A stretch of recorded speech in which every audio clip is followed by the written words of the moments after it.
malam hari ini kita lanjutkan dengan penciptaan Adam alaihissalam. Sebelumnya kita telah bahas, tahun lalu kita telah bahas penciptaan jin. Dari apa mereka diciptakan dan bagaimana keturunan jin Allah subhanahu wa ta'ala jadikan. Pada malam hari ini kita akan membahas tentang Adam alaihissalam dari yang kita sarikan dari kitab Al-Bidayah wan Nihayah yang ditulis oleh Al-Hafidh Ibnu Katsir Asy-Syafi'i rahimahullahu ta'ala.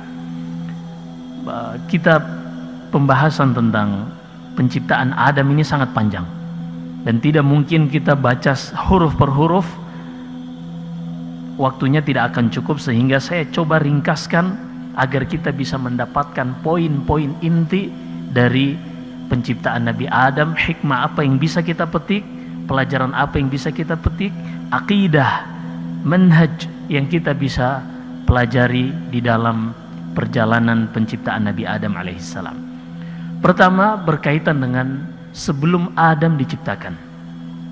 Sebelum Nabi Adam diciptakan, Allah subhanahu wa ta'ala telah kabarkan kepada malaikat bahwasanya Allah akan menciptakan makhluk yang menghuni planet bumi ini.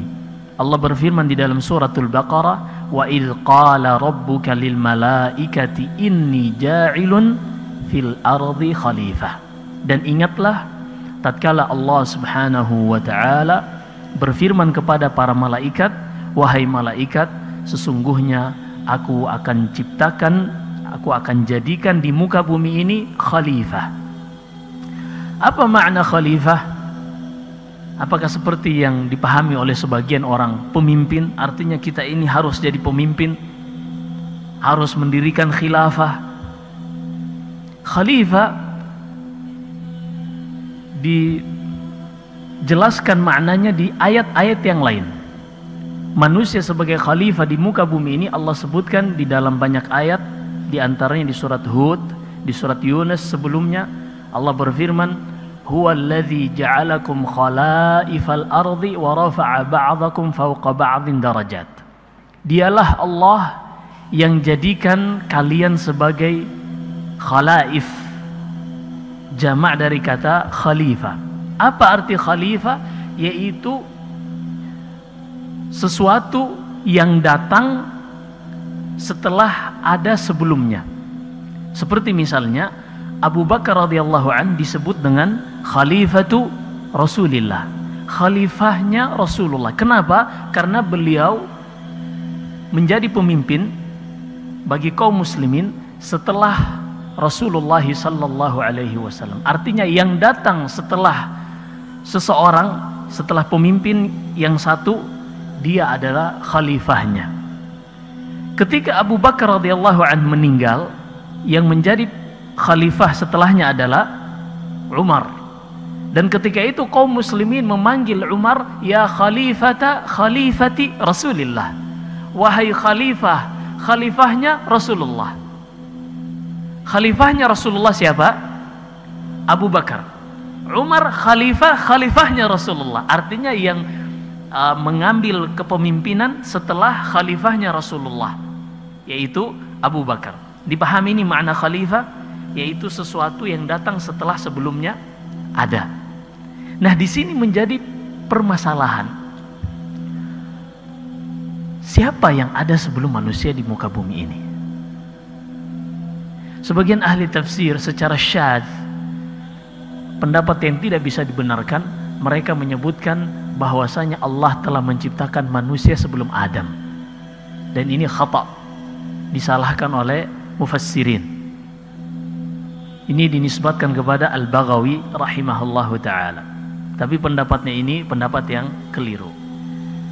Dari sebagian salaf, dari murid-murid Ibni Abbas radhiyallahu anhuma, manusia dikatakan khalifah datang setelah sebelumnya ada penghuni di muka bumi ini.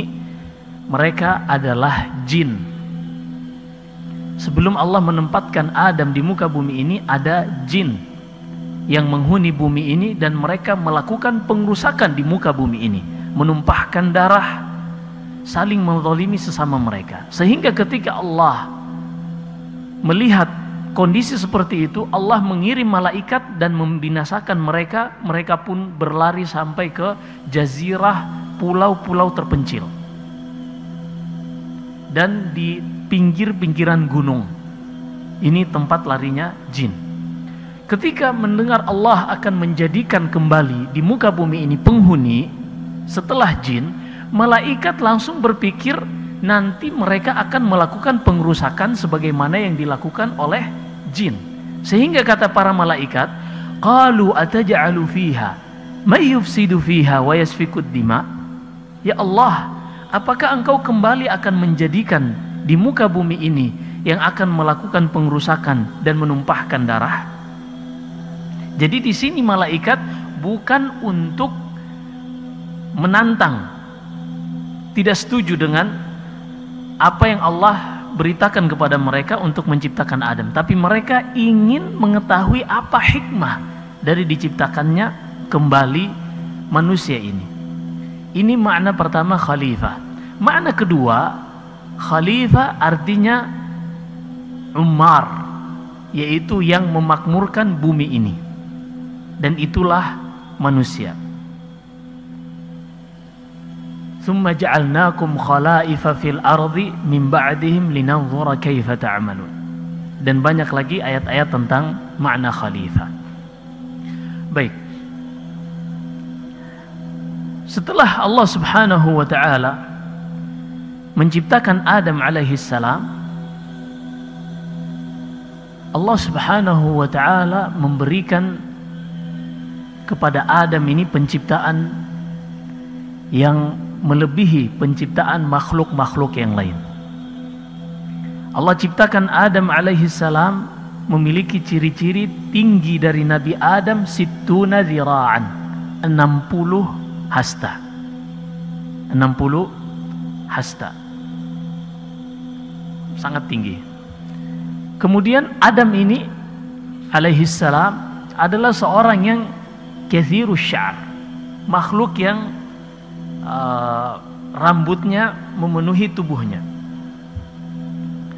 Ini awal penciptaan Adam alaihi salam. Dan Allah menciptakan Adam dari tanah. Ma'ruf, sebagaimana di dalam banyak ayat Allah berfirman, wa idh qala rabbuka lil malaikati inni ja'ilun fil ardi khalifah. Dalam ayat yang lain, wa idh qulna lil wa idh qala rabbuka inni khaliqun basharan min tin. Tatkala Rabbmu berkata bahwasanya ia akan menciptakan makhluk dari tanah.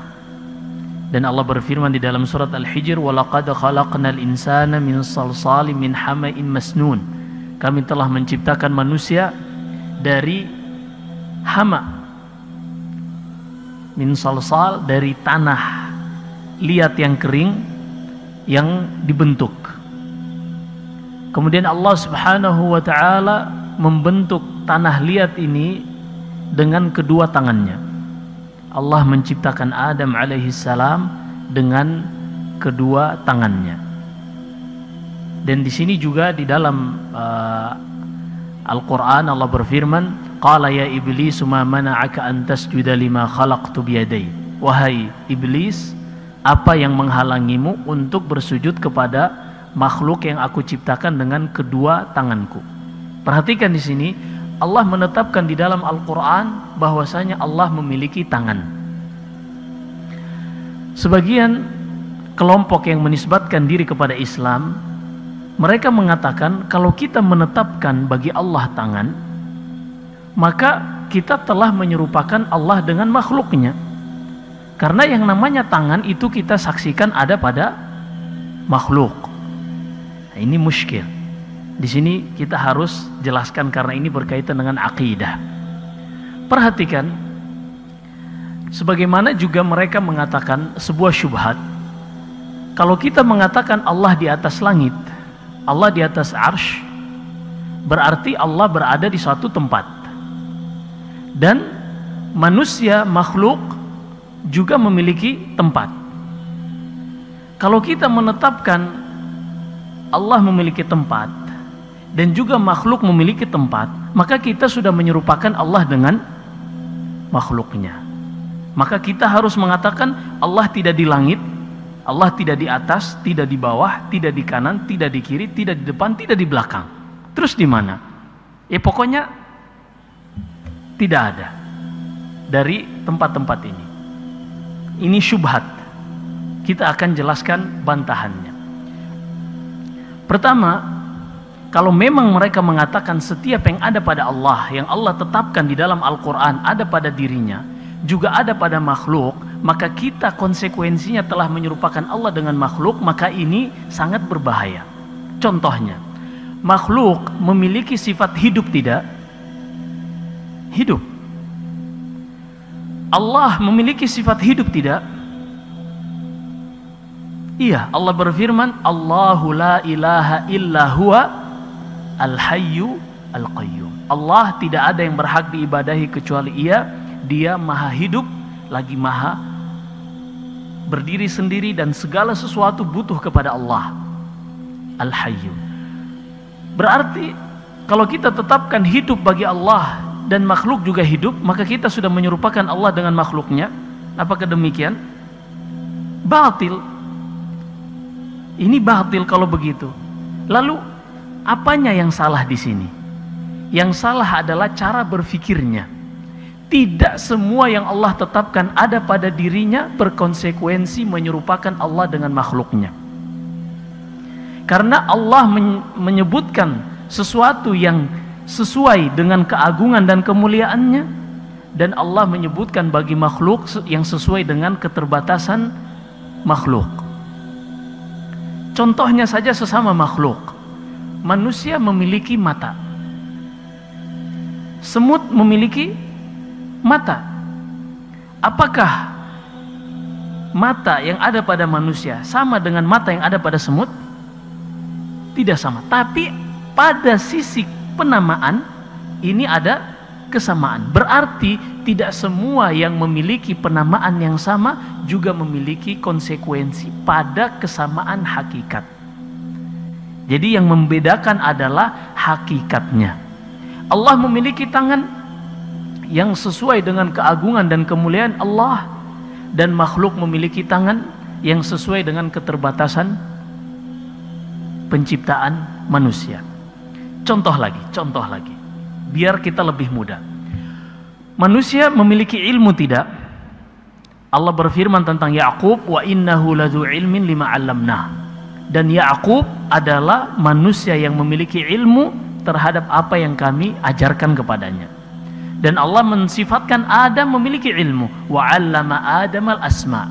Dan Allah memberikan ilmu kepada Adam, mengajarkan ilmu kepada Adam tentang semua nama-nama yang akan kita sebutkan. Ini Allah tetapkan ilmu bagi hambanya. Dan Allah juga mensifati dirinya memiliki ilmu. Allah berfirman di dalam surat Al-An'am, wasi'a rabbi kulla syai'in ilma. Dan juga dalam ayat-ayat lain, wa huwas sami'ul alim. Dan dia adalah Allah yang maha berilmu mengetahui dan maha mendengar. Perhatikan di sini, Allah menetapkan bagi dirinya ilmu dan bagi makhluknya ilmu. Dari sisi penamaan sama, tapi dari sisi hakikat berbeda. Perhatikan bedanya pada 3 hal. Yang pertama, ilmu Allah la yasbiquhul jahl wa la yalhaquhun nisyan. Ilmu Allah tidak didahului oleh ketidaktahuan. Berbeda dengan ilmu makhluk didahului oleh ketidaktahuan. Manusia tidak mengetahui sesuatu sampai ia mempelajarinya. Allah berfirman di dalam surat An-Nahl, huwallazi wallahu akhrajakum min butuni ummahatikum la ta'lamuna syai'an. Dialah Allah yang mengeluarkan kalian dari rahim-rahim ibu kalian dalam keadaan kalian tidak mengetahui sesuatu apapun.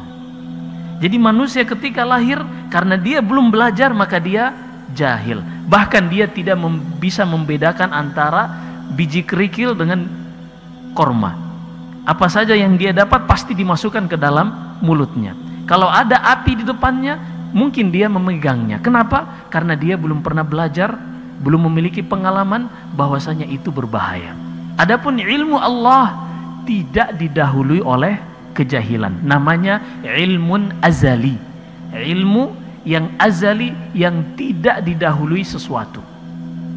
Ini yang pertama. Kemudian yang kedua, ilmu Allah la yalhaquhun nisyan. Tidak akan tersentuh dengan yang namanya lupa. Berbeda dengan ilmu manusia, hari ini dia belajar, bisa saja besok dia lupa. Ini waqi'un syahid.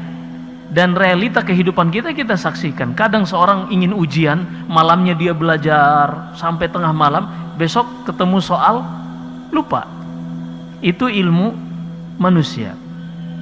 Yang ketiga, manusia hanya mengetahui terbatas. Adapun ilmu Allah mencakup segala sesuatu. Perhatikan di sini, yang ingin kita sampai, poin yang ingin kita sampai padanya, terkadang Allah sebutkan pada penamaan sama dengan apa yang ada pada makhluk, akan tetapi berbeda dari sisi hakikatnya. Maka ketika Allah berfirman Allah berada di atas arsy, Allah beristiwa tinggi di atas arsy, maka kita kembalikan semuanya bahwasanya maknanya Allah berada di atas arsy seperti apa hakikatnya, wallahu a'lam. Allah tidak kabarkan kepada kita, tapi yang Allah kabarkan adalah Allah berada di atas arsy pada 6 ayat di dalam Al-Quran. Allah kabarkan diantaranya, Allahul ladzi khalaqas samawati wal arda wa ma bainahuma fi sittati ayyamin thumma stawa 'alal arsy. Di dalam surat As-Sajdah Allah berfirman, dialah Allah yang menciptakan langit dan bumi dalam 6 masa dan di antara keduanya, dan kemudian Allah beristiwa tinggi berada di atas arsy. Ketika kita menetapkan Allah berada di atas arsy, makhluk berada satu tempat, ini tidak ada penyerupaan sama sekali. Karena Allah sesuai dengan kemuliaan dan ketinggiannya berada di atas arsy, dan makhluk sesuai dengan keterbatasannya menghuni tempat di muka bumi ini. Sebagaimana ilmu tadi, dari sisi penamaan sama, tapi dari sisi hakikatnya berbeda. Baik, Allah menciptakan Adam dengan kedua tangannya. Ini tidak boleh kita menyerupakan tangan Allah dengan tangan makhluknya. Akan tetapi kita tetapkan bagi Allah memiliki dua tangan. Di dalam Al-Quran terjemahan, selain terjemahan Depak, kita dapati mereka menerjemahkan tangan dengan nikmat atau kekuatan. Perhatikan, coba nanti antum pulang, buka bahkan di aplikasi-aplikasi, kecuali aplikasi ayat, mereka menerjemahkan, wahai iblis, mengapa engkau tidak bersujud kepada Adam yang aku ciptakan dengan kekuatanku, bukan dengan kedua tanganku. Ini yang mereka sebutkan. Tapi mereka tidak bisa menghindar ketika menerjemahkan ayat di dalam surat Al-Maidah. Allah berfirman, wa qalatil yahudu yadullahi maghlulah. Orang-orang Yahudi mengatakan tangan Allah terbelenggu. Allah bantah mereka, ghullat aydihim. Sebaliknya tangan mereka lah yang terikat, terbelenggu. Bal yadahu mabsuutatan yunfiqu kaifa yasha. Kedua tangan Allah senantiasa terbentang memberi rezeki kepada siapa yang ia kehendaki. Di dalam ayat ini di surat Al-Maidah, orang-orang ini yang menafsirkan tadi dengan kekuatan tidak bisa menghindar melainkan menafsirkan atau menerjemahkan pada ayat di surat Al-Maidah ini, kedua tangan Allah senantiasa terbentang. Baik, banyak lagi, tapi ini yang berkaitan dengan kisah kita hari ini, yaitu tentang penciptaan Adam dan bahwasanya Allah menciptakan Nabi Adam dengan kedua tangannya. Maka kita tetapkan kedua tangan bagi Allah dan kita tidak menyerupakannya dengan makhluknya. Baik, kita lanjutkan. Tadi kita sudah sebutkan ciri-ciri Adam, tingginya 60 hasta. Kemudian asal penciptaan Nabi Adam dari tanah liat yang kering. Akan tetapi keturunannya tidak diciptakan dari tanah lagi. Allah ciptakan dari pertemuan antara sperma laki-laki dengan sel telur perempuan. Dan ini Allah sebutkan di satu ayat di dalam Al-Quran. Siapa yang tahu? Di dalam Allah sebutkan Allah menciptakan Nabi Adam, kemudian keturunannya dari sperma dari mani laki-laki. Ada di surat As-Sajdah. Allah berfirman, "Alladzi ahsana kulla syai'in khalaqahu wa bada'a khalqal insani min tin, tsumma ja'ala naslahu min sulalatin min ma'in mahin."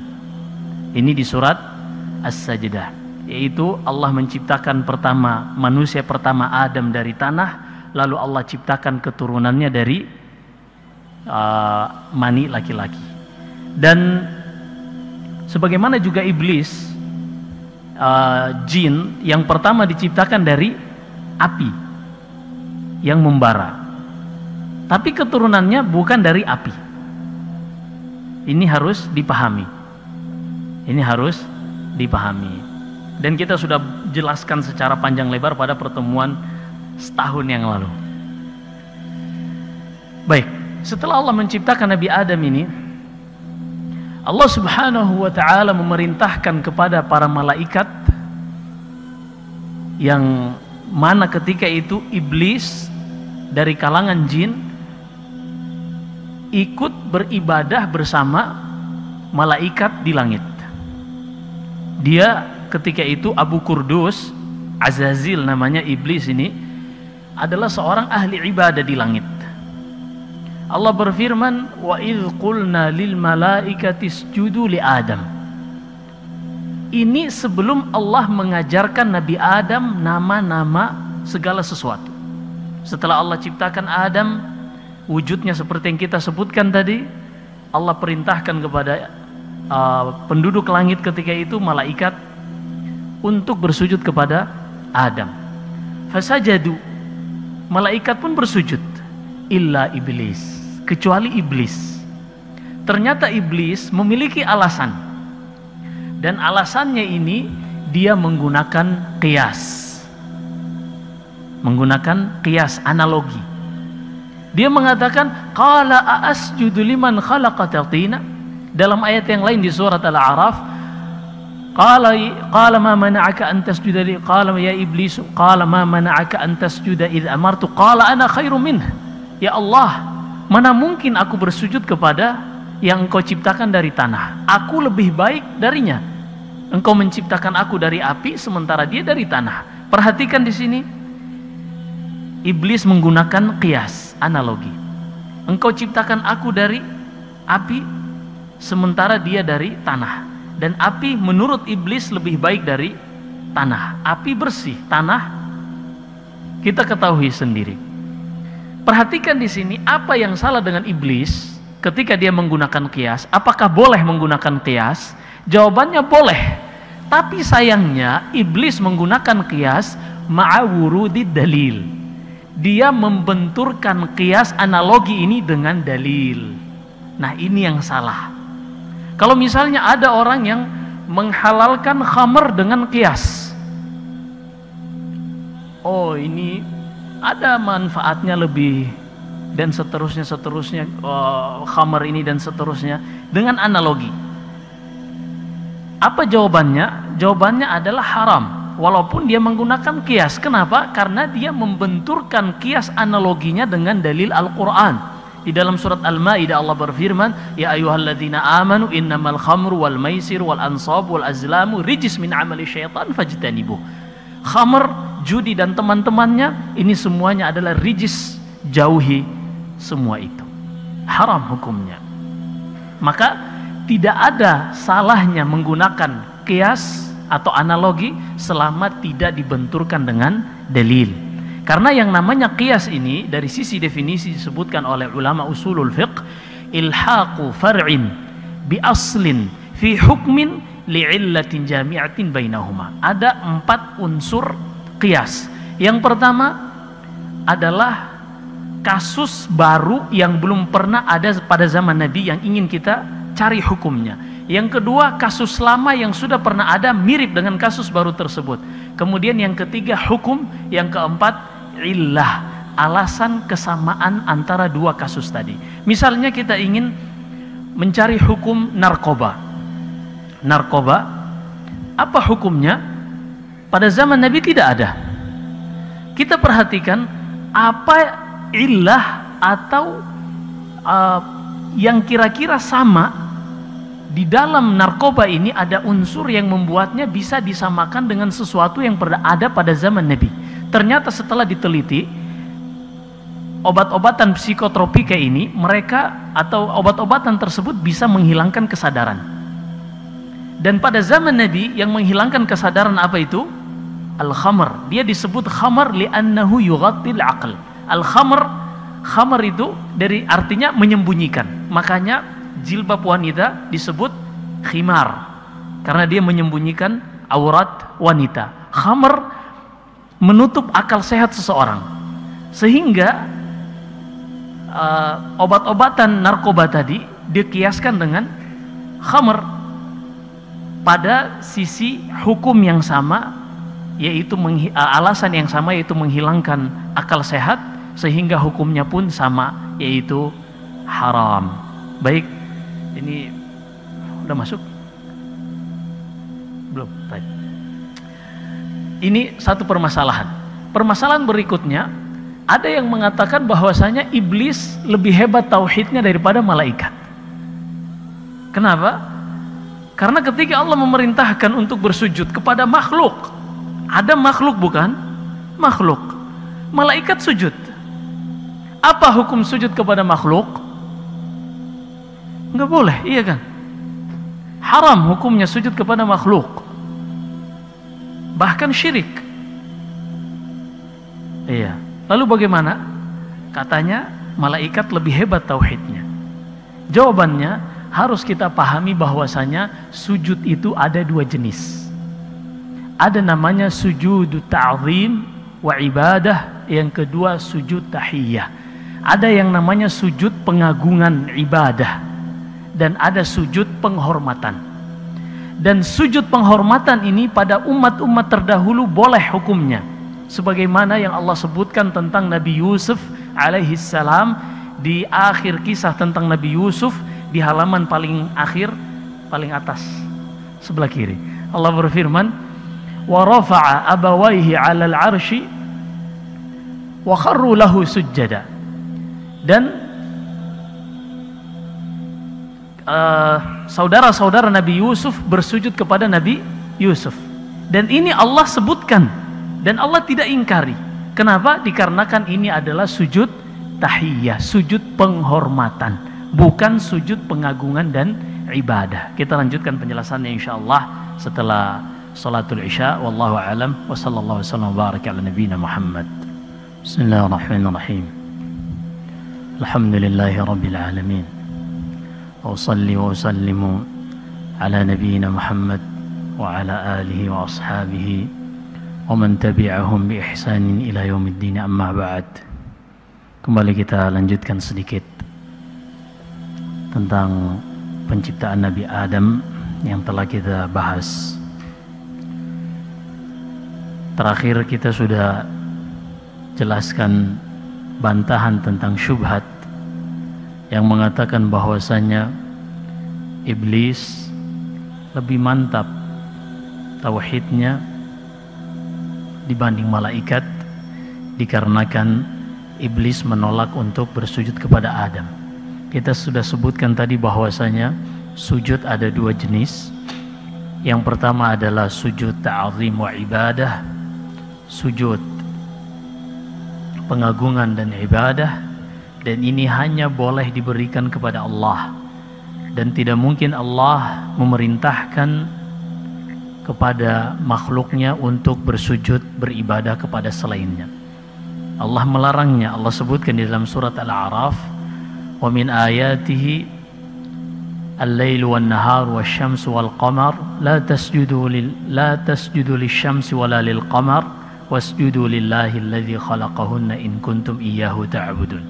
Di antara tanda-tanda kebesaran Allah Subhanahu wa taala adalah matahari, bulan, siang dan malam.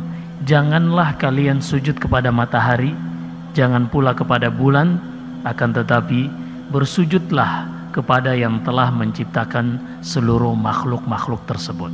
Ini bantahannya, tidak mungkin Allah memerintahkan malaikat untuk melakukan kesyirikan dengan bersujud kepada selainnya dalam bentuk sujud ibadah. Yang Allah inginkan adalah sujud jenis kedua, yaitu sujud tahiyyah, bersujud yang merupakan penghormatan, dan ini syariat umat-umat sebelum umat Nabi Muhammad sallallahu alaihi wasallam, dan ini boleh sebagaimana yang Allah sebutkan tentang malaikat, juga yang tadi kita sudah singgung tentang sujudnya saudara-saudara Nabi Yusuf yang berjumlah 11, dan kita sudah sebutkan nama-namanya pada penjelasan tentang Bani Israel di majlis ini juga. Di sini Allah Subhanahu wa taala sebutkan wa rafa'a abawaihi 'alal 'arsy wa kharru lahu sujada. Semua saudara-saudara Nabi Yusuf bersujud kepada Nabi Yusuf, dan ini Allah tidak ingkari. Padahal kalau ada di dalam ayat Al-Quran yang Allah sebutkan dan itu adalah kesalahan, Allah akan ingkari. Contohnya Allah sebutkan di dalam surat Al-A'raf, inna ja'alna syayatina awliya'a lilladzina la yu'minun wa idza fa'alu fahishatan aw zalamu anfusahum wa idza fa'alu fahishatan qalu wajadna 'alaiha aba'ana wallahu amarna biha. Perhatikan,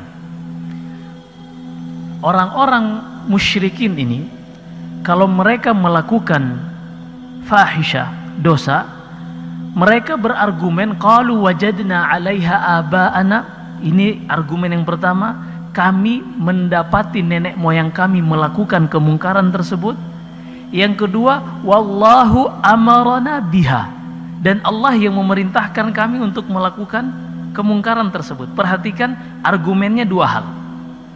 Ketika mereka melakukan suatu dosa, yang pertama, mereka mendapati nenek moyang mereka juga melakukannya sehingga mereka ikut-ikutan.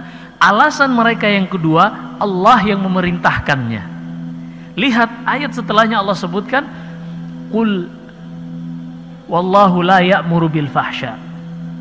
Qul innallaha la ya'muru bil fahsya ataquluna 'ala Allahi ma la ta'lamun. Katakan kepada mereka wahai Muhammad, sesungguhnya Allah tidak memerintahkan kepada perbuatan dosa. Yang Allah bantah hanya klaim mereka bahwasanya Allah memerintahkannya. Adapun argumen mereka karena mengikuti nenek moyang mereka, Allah tidak bantah karena memang benar mereka melakukan fahisha, perbuatan dosa tersebut dikarenakan mengikuti nenek moyang. Tapi mereka menambahkan alasan kedua, Allah yang memerintahkan. Allah membantah, qul innallaha la ya'muru bil fahsya. Katakan Allah tidak pernah memerintah kepada yang buruk. Di sini para ulama ahli tafsir mengambil kaidah, apabila ada sesuatu yang mungkar, maka Allah akan ingkari. Maka kalau tidak Allah ingkari, berarti itu adalah kebenaran.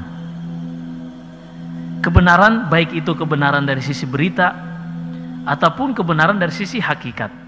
Adapun tadi mereka melakukan dosa dikarenakan mengikuti nenek moyang mereka adalah kebenaran dari sisi berita, bukan hakikat dosa tersebut yang dibenarkan. Baik, kita kembali. Allah sebutkan bahwasanya saudara-saudara Nabi Yusuf ini bersujud kepada Nabi Yusuf, dan Allah tidak ingkari. Kenapa? Dikarenakan hal ini adalah syariat yang dibolehkan pada umat Nabi Yusuf, yaitu memberikan sujud yang bentuknya penghormatan. Adapun pada Nabi sallallahu alaihi wasallam, syariat beliau ini semua mansukh, terhapus.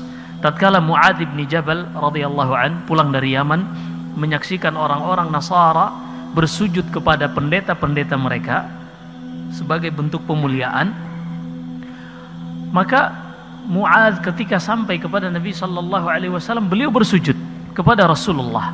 Rasulullah langsung segera mengingkarinya, seraya berkata, "Lau kuntu amiran ahadan an yasjuda li ahad, la amartul mar'ata an tasjuda li zawjiha."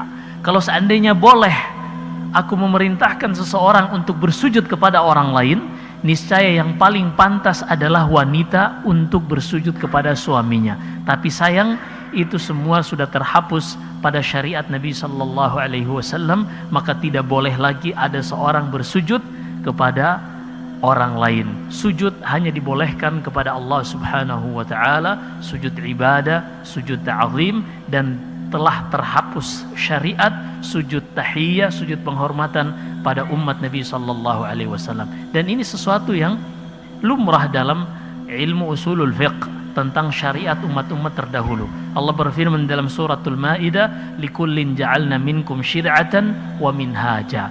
Dan setiap umat kami jadikan bagi mereka syariat tersendiri dan jalan tersendiri di dalam beribadah kepada Allah Subhanahu wa taala. Nah, kita lanjutkan satu poin lagi. Nabi Adam alaihissalam ketika iblis ini enggan sujud kepadanya, Allah mengusir iblis. Sehingga yang sebelumnya dia sudah hasad, muncul rasa ingin membalas dendam. Qala khruj minha mad'uma madhura. Wahai iblis, keluar dalam keadaan terhina. Keluar engkau dari surga. Lalu iblis meminta penangguhan. Qala anzirni ila yaumi yub'atsun. Ya Allah, berikan penangguhan kepadaku. Allah Subhanahu wa taala dengan hikmah yang ada di sisinya, Allah berikan penangguhan kepada iblis untuk menyesatkan anak Adam. Ini subhanallahil azim. Dan perhatikan iblis ini bersumpah kepada Allah. Qala rabbi bima aghwaytani la'aq'udanna lahum siratakal mustaqim thumma la'atiyanahum min baini aydihim wa min khalfihim wa an aymanihim wa an syama'ilihim. Ya Allah, dikarenakan engkau telah mengusirku, maka aku bersumpah dalam ayat yang lain, fabi'izzatika la'ughwiyannahum ajma'in. Dengan keagunganmu ya Allah, sungguh aku akan sesatkan anak keturunan semuanya tanpa terkecuali. Kemudian Allah Subhanahu wa taala menyebutkan ucapan iblis setelahnya, dan aku akan halangi mereka dari hidayahmu, dari depan, dari belakang, dari kanan, dan dari belakang, dan dari samping mereka, dari kanan dan dari kiri mereka. Semua arah ditutup oleh iblis kecuali dari atas dan dari bawah. Ikhwani wa akhwati hafizakumullahu jami'an, akhirnya Allah Subhanahu wa taala setelah iblis ini enggan bersujud, dia diusir dan diberi penangguhan. Allah berfirman kepada Adam, wa idh qulna ya Adam uskun anta wa zawjukal jannah. Dari ayat ini kata Ibnu Katsir, al-zahir bahwasanya Allah telah menciptakan Hawa, istri dari Adam alaihissalam, ibu kita, sebelum Adam masuk ke dalam surga. Kenapa? Karena Allah berfirman, wa qulna ya Adam uskun anta wa zawjukal jannah. Ketika baru diperintah untuk masuk surga, perintahnya ditujukan kepada Adam dan istrinya. Walaupun ada sebagian riwayat yang menyebutkan bahwasanya ketika Adam sudah dimasukkan ke dalam surga, ia merasa kesepian. Dan ketika ia tidur, Allah Subhanahu wa taala menciptakan Hawa dari salah satu tulang rusuknya yang paling pendek, yang paling atas. Tulang rusuknya yang paling atas. Dan ketika bangun, ternyata wanita tersebut sudah ada di dekatnya, dan hebatnya Nabi Adam sudah mengetahui siapa namanya. Jadi sebelum berkenalan, Nabi Adam sudah mengetahui siapa nama wanita ini. Kenapa? Karena Allah sudah sebutkan, wa 'allama Adam al-asma'a kullaha. Allah telah mengajarkan Nabi Adam semua nama. Bahkan sebagian ahli tafsir dari kalangan tabi'in menyebutkan Nabi Adam telah mengetahui semua nama-nama keturunannya. Ini yang diajarkan kepada Adam alaihissalam. Baik. Akhirnya Nabi Adam pun beserta istrinya Hawa tinggal di dalam surga. Dan Allah berikan penangguhan kepada iblis untuk mengganggu, memberikan was-was, bisikan kepada Adam. Hingga akhirnya iblis berhasil menggoda Hawa, wanita lemah, hingga akhirnya Hawa yang pertama kali makan dari pohon khuld. Iblis mengatakan sebagaimana yang Allah kisahkan, wa qasamahuma inni lakuma laminan nasihin. Wahai Adam, demi Allah, kalau engkau makan pohon ini dan tidaklah engkau dilarang oleh Allah, illa an takuna malakaini aw takuna minal khalidin. Sebenarnya wahai Adam, Allah melarang kalian berdua makan dari buah khuldi ini agar kalian tidak menjadi malaikat dan menjadi kekal. Dan ketika menggoda ini, iblis mengatakan wa qasamahuma, dengan sumpah dengan nama Allah. Ayah kita Adam polos ketika mendengar sumpah tadi dan makan buah khuldi, hingga akhirnya terjadi apa yang terjadi. Dan Allah bertanya kepada Adam, wahai Adam, bukankah aku telah melarangmu? Alam anhakum an tilkum asyajarati wa aqul lakum inna syaitana lakum aduwwum mubin. Bukankah aku sudah katakan iblis itu musuh yang nyata bagimu dan jangan dekati pohon tadi? Apa kata Adam dengan polosnya? Ya Allah, saya tidak percaya dia menipuku ya Allah, karena dia bersumpah dengan namamu. Allahu Akbar. Begitu Adam alaihissalam mengagungkan Allah subhanahu wa ta'ala. Dia tidak percaya ada orang yang berani bersumpah dengan nama Allah dan isi sumpahnya adalah kedustaan. Allahu Akbar. Padahal di pasar-pasar kita, Masya Allah, demi Allah ini anak beli 5.000, udah anak jual modal. Iya, makanya di antara yang dibenci oleh Allah dari pasar adalah aimanun kadhiba. Tempat yang paling dibenci oleh Allah adalah aswaquha. Tempat yang paling dibenci oleh Allah adalah pasar, karena di dalamnya Allah tidak dihargai. Seorang pedagang bersumpah untuk melariskan dagangannya dengan nama Allah, dimain-mainkan nama Allah.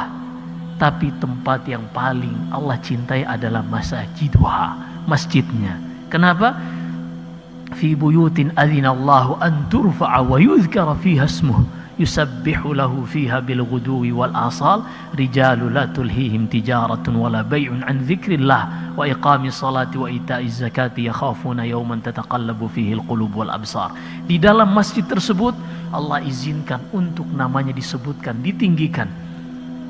Ini bedanya antara pasar dengan masjid. Satu yang membedakan yaitu pengagungan kepada Allah subhanahu wa ta'ala. Akhirnya Hawa pun makan dan Adam ikut makan. Fabadat lahuma sawatuhuma, dan Allah subhanahu wa ta'ala mencabut dari keduanya pakaiannya hingga nampaklah aurat mereka. Mereka pun watafiqa yakhsifani alaihima mi waraqil jannah. Mereka bersegera mengambil dari daun-daunan pohon tin untuk menutupi aurat mereka. Dan Allah subhanahu wa ta'ala memanggil mereka, bukankah aku telah melarang kalian berdua dari mendekati pohon ini? Dan Allah subhanahu wa ta'ala pun akhirnya mengusir semuanya, Adam, Hawa dan Iblis, mengusir semuanya dari surga dan diturunkan ke bumi. Hanya saja ketika sampai di bumi, Nabi Adam bertobat kepada Allah, Hawa bertobat kepada Allah, dan keduanya diberikan ilham untuk membaca doa yang sangat agung.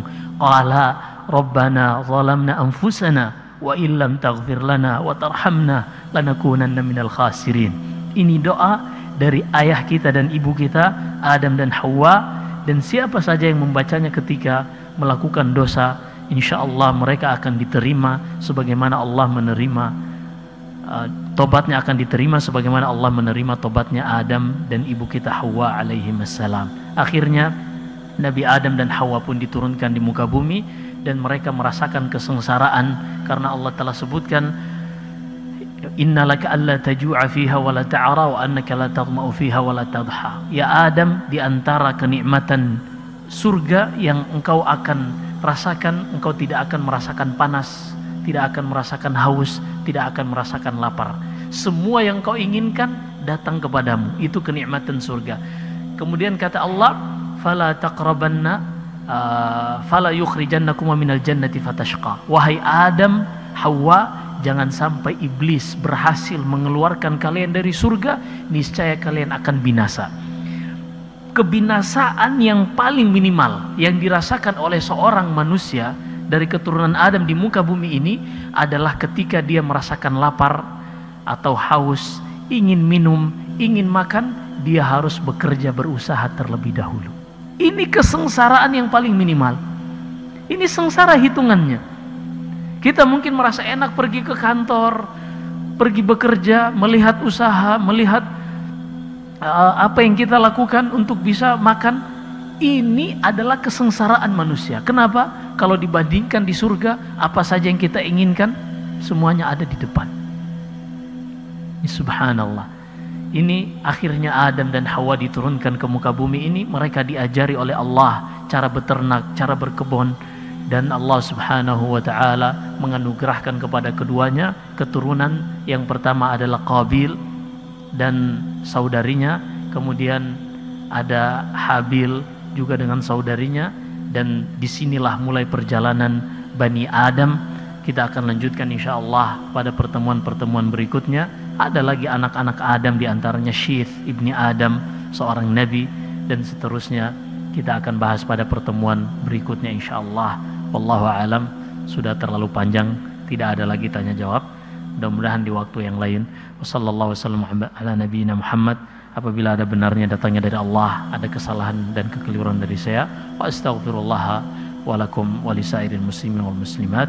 Subhanakallahumma bihamdik asyhadu an la ilaha illa anta astaghfiruka wa atubu ilaik. Wassalamualaikum warahmatullahi wabarakatuh.